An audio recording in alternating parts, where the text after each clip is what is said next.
আপনাদের মহিলাদেরকে গিয়ে আজকে মেসেজটা দিয়ে দিবেন।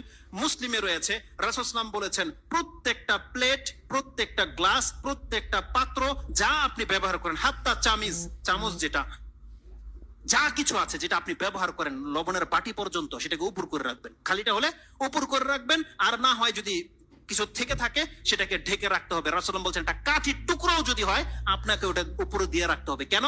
রাসূল বলছেন প্রত্যেক বছরে একবার আকাশ থেকে বালা মুসিবত নাজিল হয়। যদি কোনো পাত্র খোলা থাকে সেই পাত্রতে সেই ভাইরাস পড়ে যায় আর মানুষ আক্রান্ত হতে পারে। এই হাদিসটা মুসলিমে রয়ে গেছে। এই জন্য তাদেরকে বলবেন সন্ধ্যা হলে ঘরের দরজাগুলোকে লাগিয়ে নিতে এবং হাত ধোয়া ছাড়া যেন কোনো কিছু স্পর্শ না করে। বাচ্চাদেরকে প্র্যাকটিসিং করাতে বলেন, আর প্রত্যেকটা খাদ্যের পাত্র সেটাকে ঢেকে রাখতে বলবেন। আপনাকে যদি একটা গ্লাস পানিও কেউ এনে দেয় সেটাকে বলবেন যে ঢেকে নিয়ে আসতে।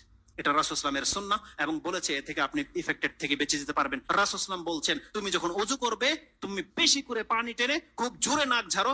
তার মানে কোনো ব্যক্তি সিয়াম নেই, রোজাদার নেই, তার মানে কতটা প্রেসার দিতে বলেছে এই ক্ষেত্রে যে পানি তোমার হলকে চলে যাক, এত বেশি তুমি পানি টানো এবং নাক ঝাড়ো, এটা একান্ত জরুরি। দ্বিতীয়ত রাসূল সাল্লাল্লাহু কি বলেছে, যখন কোনো ব্যক্তি ঘুম থেকে ওঠে সেই জন্য তার হাতটাকে পাত্রে সরাসরি না ডুবিয়ে দেয়। কেন? কারণ তুমি জানো না রাতে তোমার হাত কোথায় ছিল। তার মানে আমাদেরকে কি না জানানো হয়েছে আপনি বলেন। এইভাবে বহু কিছু দিক নির্দেশনা রয়েছে। যেহেতু সময় চলে গেছে, কিন্তু আমার খুব একান্ত ইচ্ছা ছিল যে কিছু গুরুত্বপূর্ণ কথা থেকেই গেল, এটা হয়তো যদি কোনো ব্যক্তি প্রশ্নের মাধ্যমে জানতে চায় সেটা বলে দেব, অথবা আজকের বিষয়টা ইনশাল্লাহ বাসায় যদি আমি পারি রেকর্ড করে আমি নেটে দিয়ে দিব, যাদের প্রয়োজন দেখে নিতে পারবেন।